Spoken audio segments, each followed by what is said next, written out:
ओम नमो भगवते वासुदेवाय। आप सभी का हमारे YouTube चैनल पर हार्दिक स्वागत है।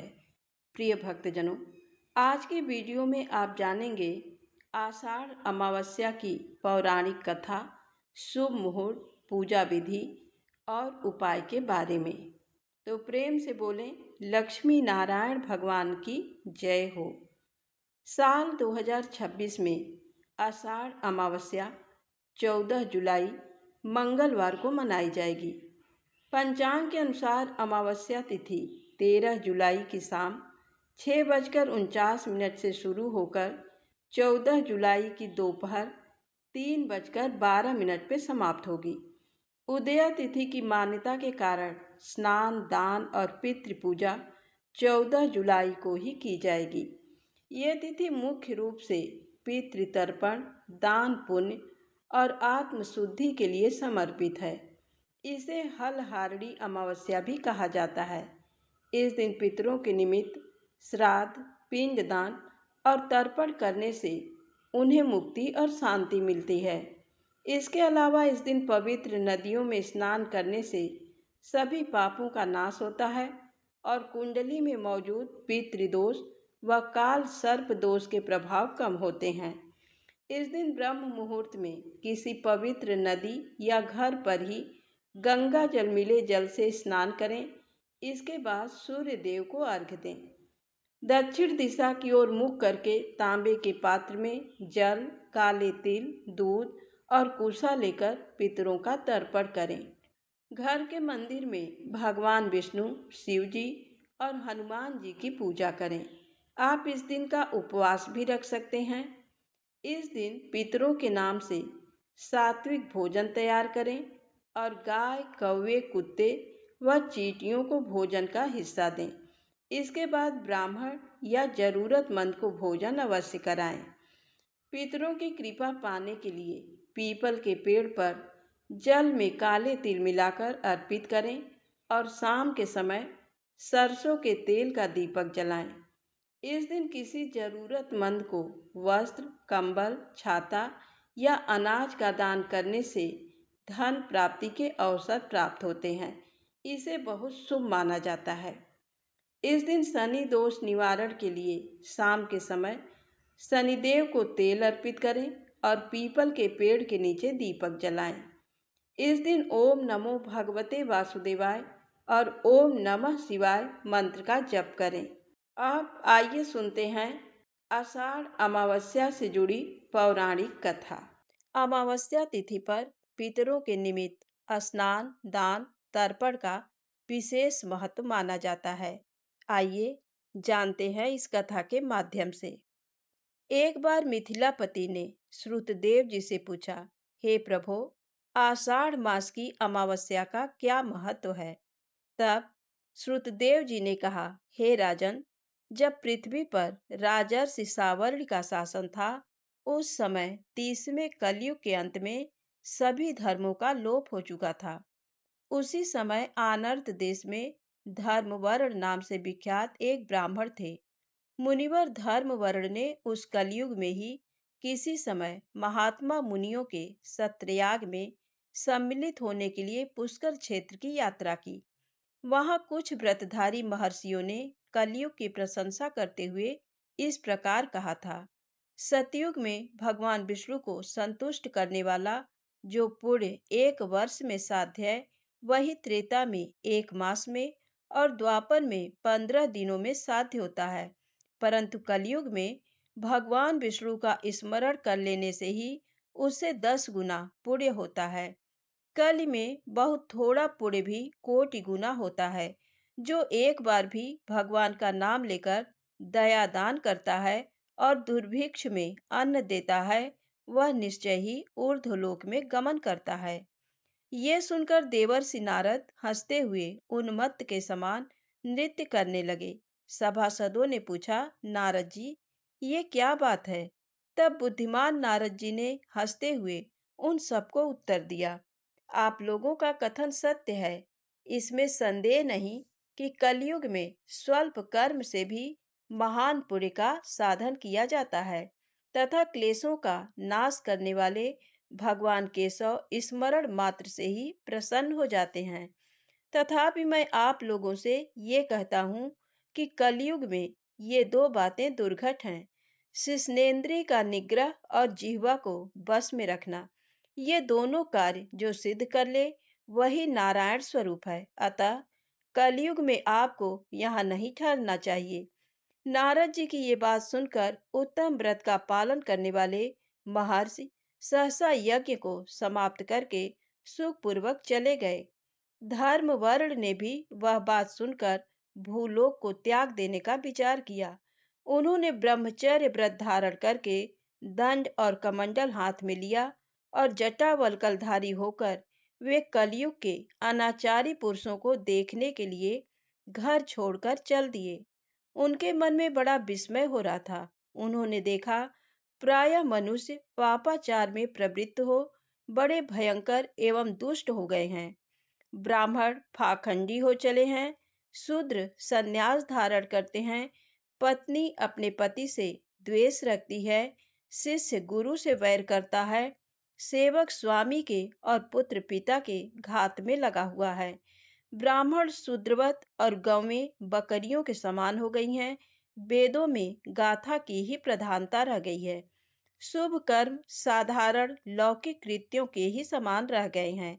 इनके प्रति किसी की महत्व बुद्धि नहीं है। भूत प्रेत और पिशाच आदि की उपासना चल पड़ी है। सब लोग मैथुन में आसक्त हैं और उसके लिए अपने प्राण भी खो बैठते हैं।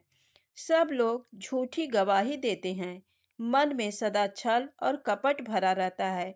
कलयुग में सदा लोगों के मन में कुछ और, वाणी में कुछ और तथा क्रिया में कुछ और ही देखा जाता है। सबकी विद्या किसी न किसी स्वार्थ को लेकर ही होती है और केवल राजभवन में उसका आदर होता है। संगीत आदि कलात्मक विद्याएं भी राजाओं को प्रिय हैं। कलि में अधम मनुष्य पूजे जाते हैं और श्रेष्ठ पुरुषों की अवहेलना होती है। कलि में वेदों के विद्वान ब्राह्मण दरिद्र होते हैं। लोगों में प्रायः भगवान की भक्ति नहीं होती। पूरे क्षेत्र में पाखंड अधिक बढ़ जाता है। शूद्र लोग जटाधारी तपस्वी बनकर धर्म की व्याख्या करते हैं। सभी मनुष्य अल्पायु दयाहीन और सठ होते हैं। कलि में प्रायः सभी धर्म के व्याख्याता बन जाते हैं और दूसरों से कुछ लेने में ही उत्सव मानते हैं। अपनी पूजा कराना चाहते हैं और व्यर्थ ही दूसरों की निंदा करते हैं। अपने घर आने पर सभी अपने स्वामी के दोषों की चर्चा में तत्पर रहते हैं। कल में लोग साधुओं को नहीं जानते, पापियों को ही बहुत आदर देते हैं। दुराग्रही लोग इतने दुराग्रही होते हैं कि साधु पुरुषों के एक दोष का भी ढिंढोरा पीटते हैं और पापात्माओं के दोष समूहों को भी गुण बतलाते हैं। कल में गुणहीन मनुष्य दूसरों के गुण न देखकर उनके दोष ही ग्रहण करते हैं। जैसे पानी में रहने वाली जोंक प्राणियों के रक्त पीती है, जल नहीं पीती, उसी प्रकार जोंक के धर्म से संयुक्त हो मनुष्य दूसरे का रक्त चूसते हैं। औषधियां शक्तिहीन होती हैं, ऋतुओं में उलट फेर हो जाता है, सब राष्ट्रों में अकाल पड़ता है, कन्या योग्य समय में संतानोत्पत्ति नहीं करती, लोग नट और नर्तकों की विद्याओं से विशेष प्रेम करते हैं। जो वेद वेदांत की विद्याओं में तत्पर और अधिक गुणवान हैं, उन्हें अज्ञानी मनुष्य सेवक की दृष्टि से देखते हैं। वे सब के सब भ्रष्ट होते हैं। कलि में प्रायः लोग श्राद्ध कर्म का त्याग करते हैं, वैदिक कर्मों को छोड़ बैठते हैं। प्रायः जिह्वा पर भगवान विष्णु के नाम कभी नहीं आते। लोग श्रृंगार रस में आनंद का अनुभव करते हैं और उसी के गीत गाते हैं। कलयुग के मनुष्यों में न कभी भगवान विष्णु की सेवा देखी जाती है, न शास्त्रीय चर्चा होती है, न कहीं यज्ञ की दीक्षा है, न विचार का लेस है, न तीर्थ यात्रा है और न दान धर्म ही होते देखे जाते हैं। ये कितने आश्चर्य की बात है। उन सबको देखकर धर्म वर्ण को बड़ा भय लगा। पाप से कुल की हानि होती देख अत्यंत आश्चर्य से चकित हो वे दूसरे द्वीप में चले गए। सब द्वीपों और लोकों में विचरते हुए बुद्धिमान धर्मवर किसी समय कौतूहलवश पितृलोक में गए। वहां उन्होंने कर्म से कष्ट पाते हुए पितरों को बड़ी भयंकर दशा में देखा। वे दौड़ते, रोते और गिरते पड़ते थे। उन्होंने अपने पितरों को भी नीचे अंधकूप में पड़े हुए देखा। उनको देखकर आश्चर्यचकित हो दयालु धर्मवर ने पूछा, आप लोग कौन हैं? किस दुस्तर कर्म के प्रभाव से इस अंधकूप में पड़े हैं? पितरों ने कहा, हम श्रीवत्स गोत्र वाले हैं। पृथ्वी पर हमारी कोई संतान नहीं रह गई है, अतः हम श्राद्ध और पिंड से वंचित हैं। इसीलिए यहाँ हमें नरक का कष्ट भोगना पड़ता है। संतानहीन दुरात्माओं का अंधकूप में पतन होता है। हमारे वंश में एक ही महायशस्वी पुरुष है जो धर्म वर्ण के नाम से विख्यात है, किंतु वह विरक्त होकर अकेला घूमता फिरता है। उसने गृहस्थ धर्म को नहीं स्वीकार किया है। वह एक ही तंतु हमारे कुल में अवशिष्ट है। उसकी भी आयु क्षीण हो जाने पर हम लोग घोर अंधकूप में गिर पड़ेंगे, जहां से फिर निकलना कठिन होगा। इसलिए तुम पृथ्वी पर जाकर धर्म वर्ण को समझाओ। हम लोग दया के पात्र हैं। हमारे वचनों से उसको ये बताओ कि हमारी वंश रूपा दुर्वा को काल रूपी चूहा प्रतिदिन खा रहा है। क्रमशः सारे वंश का नाश हो गया है। एक तुम ही बचे हो। जब तुम भी मर जाओगे, तब संतान परंपरा न होने के कारण तुम्हें भी अंधकूप में गिरना पड़ेगा। इसलिए गृहस्थ धर्म को स्वीकार करके संतान की वृद्धि करो। इससे हमारी और तुम्हारी दोनों की ऊर्ध्व गति होगी। यदि एक पुत्र भी भगवान विष्णु की पाप नाशक कथा श्रवण करे, तो उसकी 100 बीती हुई पीढ़ियों का तथा 100 भावी पीढ़ियों का उद्धार होता है। वे पीढ़ियां पाप से आवृत होने पर भी नरक का दर्शन नहीं करती। दया और धर्म से रहित उन बहुत से पुत्रों के जन्म से क्या लाभ, जो कुल में उत्पन्न होकर सर्वव्यापी भगवान नारायण की पूजा नहीं करते। इस प्रकार प्रिय वचनों द्वारा धर्म वर्ग को समझाकर तुम उसे विरक्तिपूर्ण ब्रह्मचर्य आश्रम से गृहस्थ आश्रम में प्रवेश करने की सलाह दो। पितरों की ये बात सुनकर धर्मवर अत्यंत विस्मित हुआ और हाथ जोड़कर बोला, मैं ही धर्मवर्ण नाम से विख्यात आपके वंश का दुराग्रही बालक हूँ। यज्ञ में महात्मा नारद जी का ये वचन सुनकर कि कलयुग में प्रायः कोई भी रसनेन्द्री और शिश्नेन्द्री को दृढ़ता पूर्वक संयम में नहीं रखता, मैं दुर्जनों की संगत से भयभीत हो अब तक दूसरे दूसरे द्वीपों में घूमता रहा। इस कलयुग के 3 चरण बीत गए।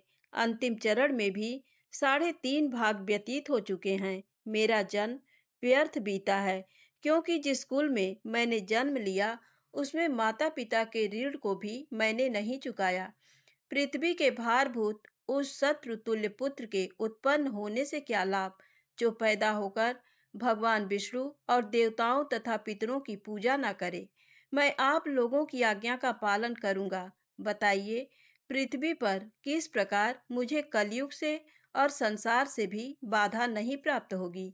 धर्म वर्ण की बात सुनकर पितरों के मन को कुछ आश्वासन मिला। वे बोले, बेटा, तुम गृहस्थ आश्रम स्वीकार करके संतानोत्पत्ति के द्वारा हमारा उद्धार करो। जो भगवान विष्णु की कथा में अनुरक्त होते, निरंतर श्री हरि का स्मरण करते और सदाचार के पालन में तत्पर रहते हैं, उन्हें कलयुग बाधा नहीं पहुंचाता। मानद जिसके घर में सालग्राम शिला अथवा महाभारत की पुस्तक हो, उसे भी कलयुग बाधा नहीं दे सकता। जो आषाढ़ मास के धर्मों का पालन करता, माघ स्नान में तत्पर होता और कार्तिक में दीप देता है, उसे भी कल की बाधा नहीं प्राप्त होती। जो प्रतिदिन महात्मा भगवान विष्णु की पाप नाशक एवं मोक्षदायिनी दिव्य कथा सुनता है, जिसके घर में बलि वैश्व देव होता है, शुभ कारिणी तुलसी स्थित होती हैं तथा जिसके आंगन में उत्तम गौ रहती है, उसे भी कलयुग बाधा नहीं देता। अतः इस पापात्मक युग में भी तुम्हें कोई भय नहीं है। बेटा, शीघ्र पृथ्वी पर जाओ। जो आषाढ़ अमावस्या तिथि है, वह मनुष्यों को मोक्ष देने वाली है। देवताओं और पितरों को वह बहुत प्रिय है, शीघ्र ही मोक्ष की प्राप्ति कराने वाली है। जो उस दिन पितरों के उद्देश्य से श्राद्ध करते और जल से भरा हुआ घड़ा एवं पिंड देते हैं, उन्हें अक्षय फल की प्राप्ति होती है। अतः महामते, तुम शीघ्र जाओ और जब अमावस्या हो तब कुंभ सहित श्राद्ध एवं पिंडदान करो। सबका उपकार करने के लिए गृहस्थ धर्म का आश्रय लो। धर्म, अर्थ और काम से संतुष्ट हो, उत्तम संतान पाकर फिर मुनि वृत्ति से रहते हुए सुखपूर्वक द्वीप दीपांतरों में विचरण करो। पितरों के इस प्रकार आदेश देने पर धर्म वर्ण मुनि शीघ्रता पूर्वक भूलोक में गए। वहां आषाढ़ अमावस्या पर प्रातः स्नान करके देवताओं, ऋषियों तथा पितरों का तर्पण किया। फिर कुंभ दान सहित पाप विनाशक श्राद्ध करके उसके द्वारा पितरों को पुनरावृत्ति रहित मुक्ति प्रदान की। तत्पश्चात उन्होंने स्वयं विवाह करके उत्तम संतान को जन्म दिया और लोक में उस पाप नाशनी अमावस्या तिथि को प्रसिद्ध किया। वे भक्ति पूर्वक भगवान की आराधना करने के लिए हर्ष के साथ गंधमादन पर्वत पर चले गए। तो बोलिए श्री लक्ष्मी नारायण भगवान की जय हो। अब आइए सुनते हैं अमावस्या व्रत से जुड़ी अगली पौराणिक कथा। एक राज्य में एक राजा और एक रानी रहते थे, जिनकी 4 संतानें थीं, 2 लड़के और 2 लड़की। एक लड़की का नाम पूर्णिमा तथा दूसरी लड़की का नाम अमावस्या था। पूर्णिमा घर के कामों में निपुण थी और घर का पूरा काम करती थी और भगवान की पूजा अर्चना भी किया करती थी। इसके अतिरिक्त वह गौ माता की सेवा भी किया करती थी। और उसकी दूसरी बहन अमावस्या ना ही घर का कोई काम करती थी और ना ही भगवान की पूजा अर्चना करती थी और ना ही गौ माता की सेवा करती थी। पूर्णिमा सर्वगुण संपन्न थी। फिर भी राजा और रानी अपने दोनों बेटों तथा पुत्री अमावस्या को ही प्यार किया करते थे और वह पूर्णिमा से प्यार नहीं करते थे, उसके साथ भेदभाव करते थे। राजा के चारों पुत्र और पुत्री धीरे धीरे बड़े हो रहे थे। जब वे बड़े हो गए, राजा ने अपने दोनों पुत्रों का विवाह योग्य कन्याओं के साथ करा दिया। इसके बाद रानी ने राजा से कहा कि अब दोनों पुत्री विवाह के योग्य हो गई हैं और इन दोनों का विवाह भी करा दो। लेकिन पुत्री अमावस्या का विवाह किसी बड़े खानदान में कराना और पूर्णिमा का विवाह किसी गरीब परिवार में कराना, क्योंकि पूर्णिमा को केवल भगवान की पूजा पाठ करना ही पसंद है और गाय की सेवा करना पसंद है। अब रानी ने राजा को दोनों पुत्रियों का रिश्ता तय करने के लिए भेज दिया। राजा ने अपने पड़ोसी राज्य में जाकर वहां के राजा के पुत्र से अमावस्या का रिश्ता तय कर दिया और वहीं पास के गांव में जाकर एक गरीब परिवार के लड़के से पुत्री पूर्णिमा का रिश्ता भी तय कर दिया। ये सारी बात जाकर राजा ने अपनी रानी से बताया तो रानी ये सोचने लगी कि अब देखते हैं कि भगवान इसकी मदद कैसे करते हैं। ये बहुत पूजा पाठ करती है और भगवान में मगन रहती है। पूर्णिमा का भाई उसकी भाभी पूर्णिमा से बहुत प्यार करते हैं, क्योंकि पूर्णिमा उनके घर के कामों में उनका साथ देती है और कामों में उनका हाथ बटाती है। और यही उनकी दूसरी बहन अमावस्या उन पर अपना रोब जमाती है और घर का कोई कार्य नहीं करती। कुछ समय बीत जाने के बाद दोनों पुत्रियों का विवाह हो जाता है। राजा और रानी विवाह के बाद अपनी दोनों पुत्रियों को विदाई देते हैं। विदाई देते समय राजा और रानी पुत्री अमावस्या को बहुत सारा धन और दौलत देकर विदा करते हैं और पूर्णिमा को कुछ भी नहीं देते, खाली हाथ अपने घर से विदा करते हैं। इसके बाद दोनों बहनें अपने अपने ससुराल को चली जाती हैं। कुछ दिन बीत जाते हैं और एक दिन अमावस्या अपने घर पर शिव जी की कथा रखती है, जिसमें वह सभी गांव वाले को निमंत्रण देती है और अपनी बहन पूर्णिमा को नहीं बुलाती। जब गांव की सभी औरतें अमावस्या के यहाँ जाती हैं, तो वहां का सब दृश्य पूर्णिमा अपने घर के दरवाजे के बाहर बैठकर देख रही होती है। तब वहां से गुजर रही औरतें पूर्णिमा से कहती हैं कि तुम्हारी बहन के यहाँ शिव जी की कथा रखी है, क्या तुम नहीं चलोगी? पूर्णिमा ने कहा, मुझे निमंत्रण नहीं आया, मैं नहीं जा सकती। सभी गांव की औरतों ने पूर्णिमा से कहा, बुलाया नहीं तो क्या हुआ, भगवान शिव की कथा है, तुम हमारे साथ चलो। गांव की सभी औरतों की बात मानकर पूर्णिमा भी उनके साथ भगवान शिव की कथा में अमावस्या के घर चली जाती है। जब अमावस्या की नजर पूर्णिमा पर पड़ती है तो वह कहती है कि तुम यहाँ कैसे चली आई, मैंने तो तुम्हें बुलाया नहीं था। खैर कोई बात नहीं, अब तुम आ ही गई हो तो चुपचाप बैठी रहना। और ये कहते हुए अमावस्या ने पूर्णिमा की गरीबी का भी मजाक उड़ाया। पूर्णिमा की आंखों में आंसू आ गए और रोते रोते मन ही मन में पूर्णिमा भगवान शिव से विनती करती है, हे भगवान, क्या पूजा पाठ करना गलत है? गौ माता की सेवा करना गलत है? आखिर मेरी गलती क्या है? आप मुझ पर अपनी कृपा दृष्टि कब बनाएंगे? पूर्णिमा बार बार भगवान शिव से यही कहती रहती है। इतने में शिव कथा पूरी हो जाती है और अमावस्या भगवान का प्रसाद बांटने लगती हैं।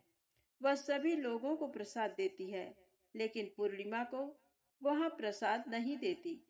पूर्णिमा बिना प्रसाद के ही अपने घर लौट जाती है। रास्ते में वो ये सोचते हुए चलती है कि यदि बच्चे उससे कथा का प्रसाद मांगेंगे तो वह उन्हें क्या जवाब देगी। उसने सोचा था कि वह अपने मायके, अपने भाई और भौजाई के यहाँ जाएगी और वहां जाते हुए बच्चों के लिए कुछ लेकर जाएगी। ऐसा सोचते हुए वह अपने घर वापस लौट आई। घर वापस लौटकर आने के बाद वह अपने पति और बच्चों से कहती है कि वह अपने मायके जा रही है। पति ने कहा ठीक है, और कुछ समय के बाद पूर्णिमा अपने मायके के लिए रवाना हो गई। चलते चलते रास्ते में एक चबूतरा आया जिस पर तुलसी का पौधा लगा था। उस चबूतरे पर एक बूढ़ी अम्मा बैठी हुई थी। वह कोई और नहीं, साक्षात तुलसी माँ थी। उस बूढ़ी माता ने पूर्णिमा से कहा, बिटिया तुम कौन हो और कहाँ जा रही हो? पूर्णिमा अपना परिचय देती है। परिचय देने के बाद बूढ़ी औरत ने पूर्णिमा से कहा कि यहाँ तुलसी का पौधा सूख रहा है, इसमें थोड़ा सा पानी डाल दो और इस चबूतरे की साफ सफाई कर दो, जिससे मुझे थोड़ी ठंडक मिलेगी।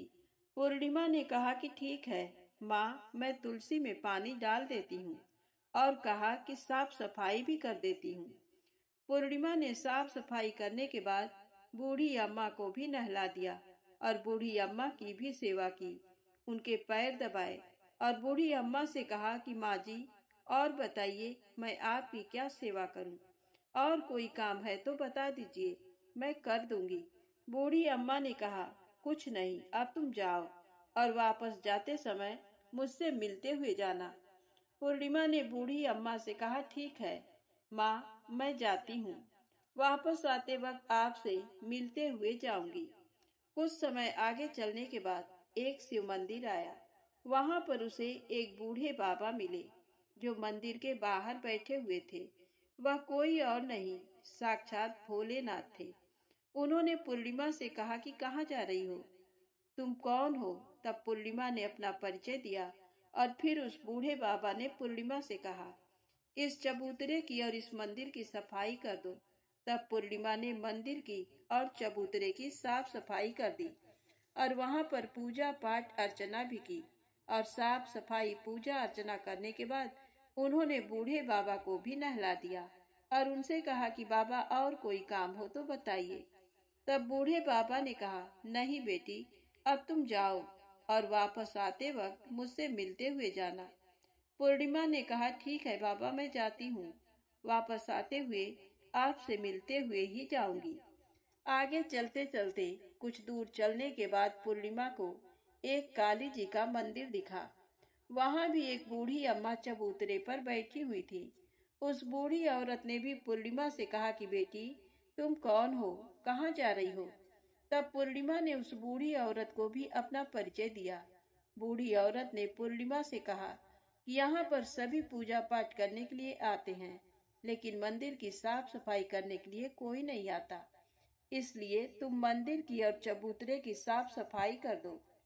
पूर्णिमा ने कहा, ठीक है माता जी। और पूर्णिमा मंदिर की और चबूतरे की सफाई कर देती है और पूजा पाठ भी करती है और माता जी का श्रृंगार कर देती है और उस बूढ़ी अम्मा को भी नहला देती है और बूढ़ी अम्मा के पैर दबाती है और कहती है कि सभी काम हो गया है माँ, और कोई काम हो तो बताइए। बूढ़ी अम्मा कहती है कि नहीं बेटी, अब तुम जाओ, लेकिन वापस आते वक्त मुझसे मिलते हुए जाना। पूर्णिमा कहती है ठीक है, और वह आगे चली जाती है। आगे चलते चलते एक नदी आती है। वहां पर भी एक बूढ़ी अम्मा बैठी रहती हैं और वह कहती हैं कि बेटी, तुम कौन हो और कहाँ से आई हो। उसे भी पूर्णिमा अपना परिचय देती है। बूढ़ी औरत पूर्णिमा से कहती है कि नदी पर स्नान करने तो यहाँ पर सब आते हैं, लेकिन यहाँ की साफ सफाई कोई नहीं करता, इसलिए तुम इस किनारे पर साफ सफाई कर दो। पूर्णिमा कहती है ठीक है माँ जी, और वहाँ की साफ सफाई कर देती है और वह बूढ़ी अम्मा के पैर दबाती है और कहती है माँ जी, और कोई काम हो तो बताइए।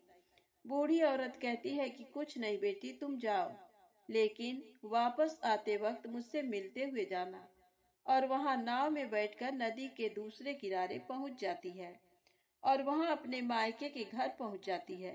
वहां पर पूर्णिमा के भाई और भाभी उसे देखकर बहुत खुश हो जाते हैं और वे पूर्णिमा की बहुत खातिरदारी करते हैं और उससे बहुत सारी बातें करते हैं और कहते हैं कि बच्चों को भी साथ में लेकर आती तो बहुत अच्छा होता। अब कुछ समय के बाद पूर्णिमा ने वापस अपने ससुराल जाने को कहा, तो उसकी भाभी ने उसके लिए एक साड़ी दी और थैलों में बच्चों के लिए कपड़े और खाने पीने की कुछ चीजें रख दी और कहा कि तुम बहुत दिनों के बाद आती हो। और पूर्णिमा की भाभी ने ये थैला पूर्णिमा के हाथ में दे दिया और कहा कि जाओ और जल्दी वापस आना।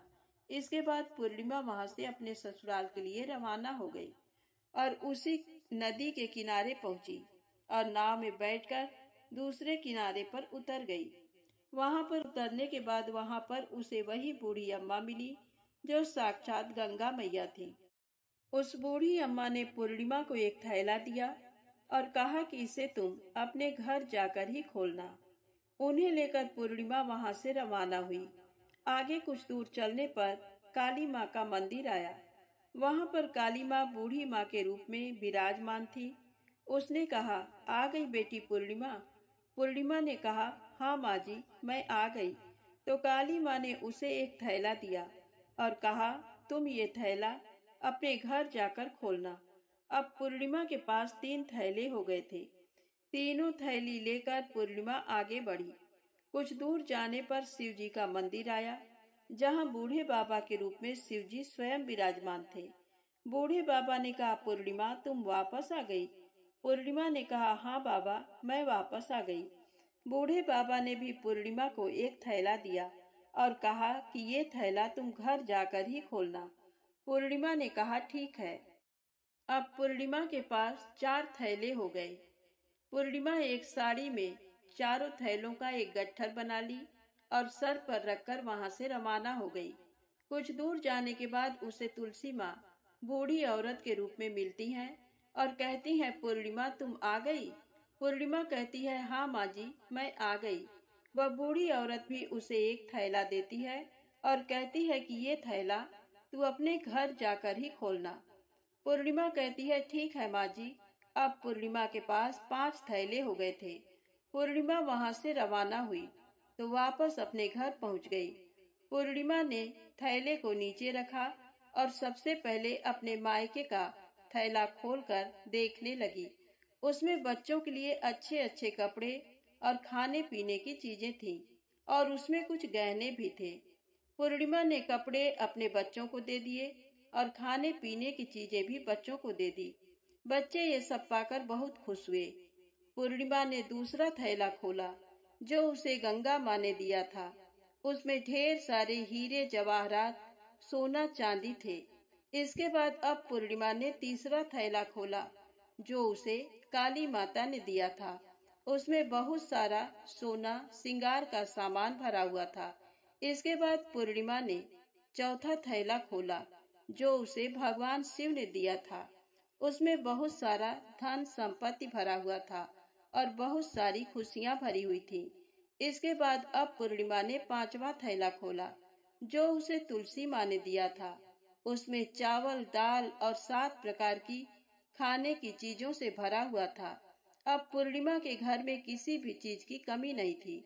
उसका घर धन धान्य से भरा हुआ था और परिपूर्ण था। अब पूर्णिमा और उसका परिवार सुख में जीवन व्यतीत करने लगा। अब पूर्णिमा के मन में विचार आया कि क्यों न शिव जी की कथा कराई जाए और शिव जी की कथा में एक कार्यक्रम रखा। पूर्णिमा ने गांव के सभी लोगों को निमंत्रण दिया और घर घर जाकर सभी लोगों को बुलाया। पूर्णिमा अपनी बहन अमावस्या के घर भी गई और अमावस्या को भी शिव जी की कथा के लिए उसने अपने घर पर बुलाया। जब अमावस्या पूर्णिमा के घर शिव जी की कथा में आई तो उसने देखा कि पूर्णिमा के घर में किसी भी चीज की कोई कमी नहीं है। इतना सारा धन दौलत देखकर अमावस्या आश्चर्यचकित हो गई। उसने पूर्णिमा से कहा कि तुम्हारे घर में इतनी धन और दौलत कहाँ से आई? पूर्णिमा ने कहा, देखो बहन, तुमने शिव जी की कथा में मुझे नहीं बुलाया था, फिर भी मैं चली आई और तुमने मुझे प्रसाद तक नहीं दिया और मेरी गरीबी का मजाक भी उड़ाया। उसके बाद मैं अपने घर आ गई और घर आते हुए मन ही मन में सोच रही थी कि अपने मायके जाऊंगी और मैं अपने मायके चली गई और जो कुछ घटना इस बीच हुई वह सभी घटना अपनी बहन अमावस्या को बताती है। तो अमावस्या कहती है कि तुम भी मुझे प्रसाद मत दो और मुझे डांट लो, लेकिन पूर्णिमा ने कहा कि ये तो भगवान का प्रसाद है, मैं तो सबको दूंगी और तुम्हें भी दूंगी। फिर भी अमावस्या ने प्रसाद नहीं लिया और वह सीधे अपने घर चली गई। घर जाकर अपने बच्चों से कहकर वह अपने मायके जाने के लिए तैयार हो गई और मायके के लिए निकल गई। उसे भी रास्ते में चलते चलते तुलसी माँ मिली जो चबूतरे पर बूढ़ी माँ के रूप में बैठी हुई थी। बूढ़ी माँ ने अमावस्या से कहा कि बेटी, कौन हो तुम और कहाँ जा रही हो?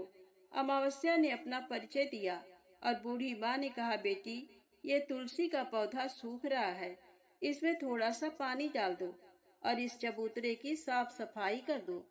इस पर अमावस्या ने कहा, बुढ़िया, तुझे दिखाई नहीं दे रहा कि मैंने इतनी महंगी साड़ी पहन रखी है, ये गंदी हो जाएगी। ऐसा कहकर वहां से आगे चली गई। आगे जाने पर उसे भगवान शिव मिले। भगवान शिव से भी उसने यही बात कही। आगे जाने पर उसे काली माँ मिली। काली माँ से भी उसने यही सारी बातें कही। आगे जाने पर उसे गंगा माता मिली। गंगा माता को भी उसने यही जवाब दिया और ऐसा कहकर वह आगे चली गई। इसके बाद अमावस्या जब नाव में बैठने लगी तो उसे नाव में फूलों की जगह कांटे भरे थे जो उसके पैरों में चुभ रहे थे। किनारे पर उतरकर वह अपने मायके चली गई। जब वहां उसे उसकी भाभियों ने तथा भाइयों ने देखा तो मन ही मन में कहने लगे कि काम की न काज की, 2.5 मन अनाज की। अब आ ही गई हो तो ठीक है। पूर्णिमा तो हमारे कामों में हाथ बटाती थी, ये कोई काम करेगी तो नहीं। अब उन्होंने खाना बनाया और खा पीकर सभी सो गए। अमावस्या जब सुबह उठी और अपनी भाभियों से कहा कि मैं अपने ससुराल जा रही हूँ। उन्होंने कहा कि ठीक है, जाओ। अमावस्या बोली, पूर्णिमा को तो तुमने एक थैला दिया था और मुझे कुछ नहीं दोगे? तो भाई और भाभी ने कहा कि तुम घर जाओ, थैले तुम्हारे घर पहुंच जाएंगे। फिर अमावस्या वहां से निकल गई और नदी के किनारे पर पहुंची। वहां गंगा मैया बूढ़ी औरत का रूप धारण करके बैठी हुई थी। बूढ़ी माँ ने कहा, आ गई बेटी? तो उसने कहा, हाँ, मैं आ गई। अमावस्या ने कहा, तुमने पूर्णिमा को एक थैला दिया था और मुझे नहीं दोगी क्या? बूढ़ी अम्मा ने कहा, तुम घर जाओ, थैले तुम्हारे घर पहुंच जाएंगे। इसके बाद आगे जाने पर उसे काली मैया मिली। उनसे भी अमावस्या ने यही कहा। इसके बाद माता काली ने कहा कि तुम घर जाओ, थैला तुम्हारे घर पहुंच जाएंगे। आगे जाने पर उसे भगवान शिव मिले। भगवान शिव से भी अमावस्या ने यही कहा। इसके बाद भगवान शिव बोले, तुम अपने घर जाओ, थैला तुम्हारे घर पहुंच जाएंगे। आगे जाने पर उसे तुलसी माँ मिली। उसने भी अमावस्या से यही कहा, तुम घर जाओ, थैले तुम्हारे घर पहुंच जाएंगे। अमावस्या अपने घर पहुंच गई। आंगन में देखा तो वहां पर 5 थैले पड़े हुए थे। अमावस्या ने मन ही मन सोचा कि अब तो मेरे पास बहुत सारे धन और दौलत आ जाएगी। जल्दी जल्दी उसमें सभी थैले को खोला। किसी में मिट्टी थे तो किसी में पत्थर, किसी में कंकड़ और किसी में कोयला। उसके मायके से भी कुछ नहीं मिला था। इन थैले में कुछ भी नहीं था। अमावस्या दौड़ती हुई पूर्णिमा के घर गई और कहती है कि तुम्हें तो इतना सब कुछ मिला, मुझे तो कुछ नहीं मिला, आखिर क्यों? तो पूर्णिमा कहती है कि जब मैं अपने मायके जाती हूँ तो अपनी भाभियों के साथ उनके कामों में हाथ बटाती हूँ, उनके साथ मिलकर काम करती हूँ। लेकिन तुम ऐसा कुछ नहीं करती, उनकी इज्जत भी नहीं करती, इसीलिए वह तुम्हें भला क्या देंगे। इसके बाद तुमने गंगा मैया को ठुकरा दिया, काली माँ को भी ठुकरा दिया और भगवान शिव को भी तुमने ठुकरा दिया, इसलिए उन्होंने भी तुम्हें कुछ नहीं दिया। अमावस्या कहती है कि बहन, तुम मुझे माफ कर दो, मैंने तुम पर हमेशा अत्याचार किया है। मुझे कुछ नहीं मिला तो कोई बात नहीं, मैं भी भगवान की भक्ति करूंगी और सब कुछ प्राप्त कर लूंगी। मुझे इन सब चीजों का रहस्य बताओ। तो पूर्णिमा ने कहा कि तुम 3 सूत्र का ज्ञान ले लो और उसकी कथा करना।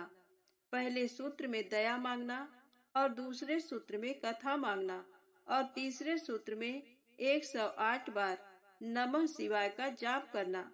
भगवान ने ये 3 सूत्र दिए हैं, इनको अपने हृदय में बसा लेना। मैंने भी ये 3 सूत्र अपने जीवन में अपनाए थे और सच्चे मन से भगवान की भक्ति पूजा पाठ की थी। फिर भगवान ने मुझे ये सब कुछ दिया और तुम्हारे पास जो कुछ था वह भी सब खत्म हो गया।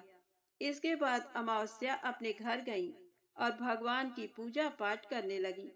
भगवान शिव से उसने माफी मांगी और गौ माता की सेवा भी की और दूसरों की मदद भी करने लगी। तो प्रेम से बोले, अमावस्या माता की जय हो। आइए सुने अमावस्या व्रत में सुनी जाने वाली गीता का ये महात्म कथा। भगवान शिव कहते हैं, पार्वती, पाटलिपुत्र नामक एक दुर्गम नगर है। उस नगर में शंकुकर्ण नामक एक ब्राह्मण रहता था।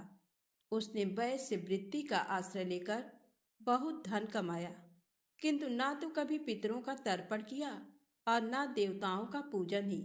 वह धनोपार्जन में तत्पर होकर राजाओं को ही भोज दिया करता था।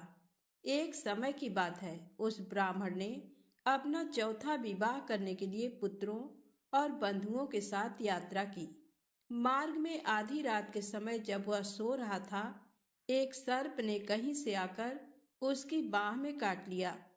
उसके काटते ही ऐसी अवस्था हो गई कि मणि, मंत्र और औषधि आदि से भी उसके शरीर की रक्षा असाध्य जान पड़ी। तत्पश्चात कुछ ही क्षणों में उसके प्राण पखेरु उड़ गए। फिर बहुत समय के बाद वह प्रेत सर्प योनि में उत्पन्न हुआ। उसका चित्त धन की वासना में बंधा था। उसने पूर्व वृत्तांत को स्मरण करके सोचा, मैंने जी भर के बाहर करोड़ों की संख्या में अपना धन गाड़ रखा है, उससे इन पुत्रों को वंचित करके स्वयं ही उसकी रक्षा करूंगा। एक दिन सांप की योनि से पीड़ित होकर पिता ने स्वप्न में अपने पुत्रों के समक्ष आकर अपना मनोभाव बताया। तब उसके निरंकुश पुत्रों ने सवेरे उठकर बड़े विस्मय के साथ एक दूसरे से स्वप्न की बातें कही। उनमें से मझला पुत्र कुदाल हाथ में लिए घर से निकला और जहां उसके पिता सर्पयोनि धारण करके रहते थे, उस स्थान पर गया।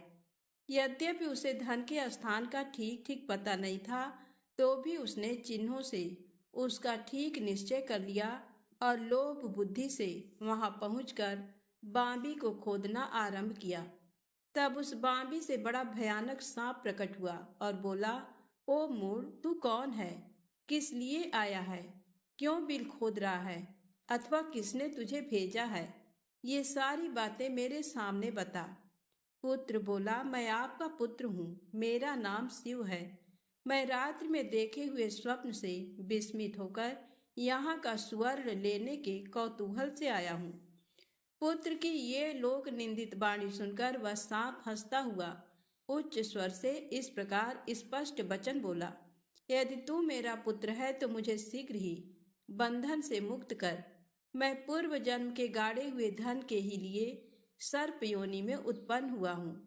पुत्र ने पूछा, पिताजी आपकी मुक्ति कैसे होगी? इसका उपाय मुझे बताइए, क्योंकि मैं इस रात में सब लोगों को छोड़कर आपके पास आया हूँ। पिता ने कहा, बेटा, गीता के अमृतमय 7वें अध्याय को छोड़कर मुझे मुक्त करने में तीर्थ, दान, तप ये भी सर्वथा समर्थ नहीं है। केवल गीता का 7वां अध्याय ही प्राणियों के जरा, मृत्यु आदि दुख को दूर करने वाला है। पुत्र, मेरे श्राद्ध के दिन 7वें अध्याय का पाठ करने वाले ब्राह्मण को श्रद्धा पूर्वक भोजन कराओ। इससे निस्संदेह मेरी मुक्ति हो जाएगी। वत्स, अपनी शक्ति के अनुसार पूर्ण श्रद्धा के साथ वेद विद्या में प्रवीण अन्य ब्राह्मणों को भी भोजन कराना। सर्पयोनि में पड़े हुए पिता के ये वचन सुनकर सभी पुत्रों ने उसकी आज्ञा के अनुसार तथा उससे भी अधिक किया। तब शंकुकर्ण ने अपने सर्प शरीर को त्याग कर दिव्य देह धारण किया और सारा धन पुत्रों के अधीन कर दिया। पिता ने करोड़ों की संख्या में जो धन बांटकर दिया था, उससे वे सदाचारी पुत्र बहुत प्रसन्न हुए। उनकी बुद्धि धर्म में लगी हुई थी, इसलिए उन्होंने बावली, कुआं, पोखरा, यज्ञ तथा देव मंदिर के लिए उस धन का उपयोग किया और अन्नशाला भी बनवाई। तत्पश्चात 7वें अध्याय का सदा जप करते हुए उन्होंने मोक्ष प्राप्त किया। पार्वती, ये तुम्हें 7वें अध्याय का महात्म बताया गया है, जिसके श्रवण मात्र से मानव सब पातकों से मुक्त हो जाता है। तो प्रेम से बोले शंकर भगवान की जय हो। आइए सुने कर्म फल का सिद्धांत। एक साधु ने अपनी जीवन कथा सुनाई थी। साधु ने कहा, जब मैं गृहस्थ था तब मेरे दिन कठिनाई से बीत रहे थे। मेरे पास पैसे नहीं थे। एक मित्र ने अपनी पूंजी लगाकर रुई का धंधा शुरू किया और मुझे अपना हिस्सेदार बनाया। हम रुई खरीदकर उसका संग्रह करते और उसे बेच देते। धंधे में अच्छा मुनाफा होने लगा। एक बार हम दोनों मित्रों को वहां के एक व्यापारी ने मुनाफे के 1 लाख रुपए लेने के लिए बुलाया। रुपए लेकर हम वापस आ रहे थे। रास्ते में एक सराय में रात्रि गुजारने के लिए हम रुके। उस समय का 1 लाख, जिस समय सोना 60-70 रुपए तोला था। मैंने सोचा 1 लाख में से 50,000 तो मित्र ले जाएगा। हालांकि धंधे में सारी पूंजी उसी ने लगाई थी, फिर भी मुझे मित्र के नाते आधा हिस्सा दे रहा था। तो भी मेरी नीयत बिगड़ी। मैंने उसे दूध में जहर मिलाकर पिला दिया। लाश को ठिकाने लगाकर अपने गांव चला गया। मित्र के कुटुंबी मेरे पास आए। तब मैंने नाटक किया, आंसू बहाए और उनको 10,000 रुपए देते हुए कहा कि मेरा प्यारा मित्र रास्ते में बीमार हो गया। एकाएक पेट दुखने लगा। काफी इलाज किए, लेकिन वह हम सबको छोड़कर विदा हो गया। 10,000 रुपए देकर उन्हें लगा कि ये बड़ा ईमानदार है। 20,000 मुनाफा हुआ होगा, उसमें से 10,000 दे रहा है। उन्हें मेरी बात पर यकीन आ गया।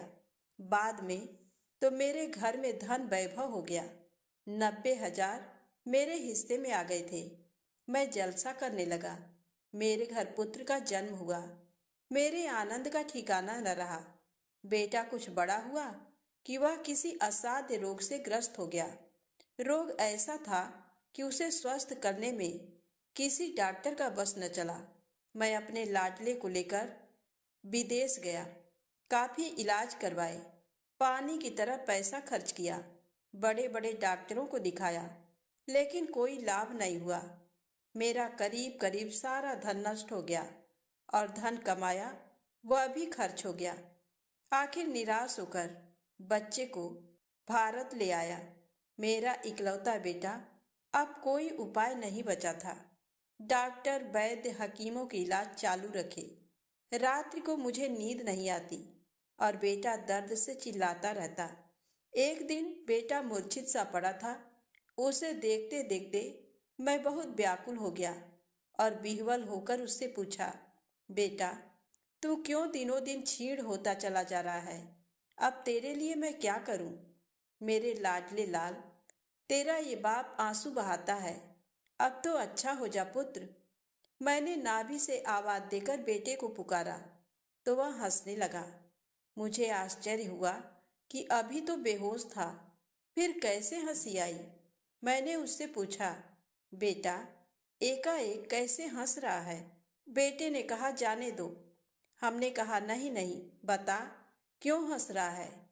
आग्रह करने पर आखिर वह कहने लगा, अभी लेना बाकी है, इसलिए मैं हंस रहा हूं। मैं तुम्हारा वही मित्र हूं जिसे तुमने जहर देकर धर्मशाला में खत्म कर दिया था और उसका सारा धन हड़प लिया था। मेरा वह धन और उसका सूद मैं वसूल करने आया हूं। काफी कुछ हिसाब पूरा हो गया है, केवल 500 रुपए बाकी हैं। अब मैं आपको छुट्टी देता हूँ। आप भी मुझे इजाजत दो। ये बाकी के 500 रुपए मेरी उत्तर क्रिया में खर्च डालना। हिसाब पूरा हो जाएगा। मैं जाता हूँ। राम राम। और बेटे ने आंखें मूंद ली। उसी क्षण वह चल बसा। मेरे दोनों गालों पर थप्पड़ पड़ चुका था। सारा धन नष्ट हो गया और बेटा भी चला गया। मुझे अपने किए हुए पाप की याद आई तो कलेजा छटपटाने लगा। जब कोई हमारे कर्म नहीं देखता है, तब भी देखने वाला मौजूद है। यहाँ की सरकार अपराधी को शायद नहीं पकड़ेगी, तो भी ऊपर वाली सरकार तो है ही। उसकी नजरों से कोई बच नहीं सकता। मैंने बेटे की उत्तर क्रिया करवाई, अपनी बची खुची संपत्ति अच्छी अच्छी जगहों में लगा दी और मैं साधु बन गया। कर्म का सिद्धांत अकाट्य है। जैसे कांटे से कांटा निकलता है, ऐसे ही अच्छे कर्मों से बुरे कर्मों का प्रायश्चित होता है। सबसे अच्छा कर्म है जीवन दाता परब्रह्म परमात्मा को सर्वथा समर्पित हो जाना। प्रेम से बोले शंकर भगवान गौरी माता की जय हो।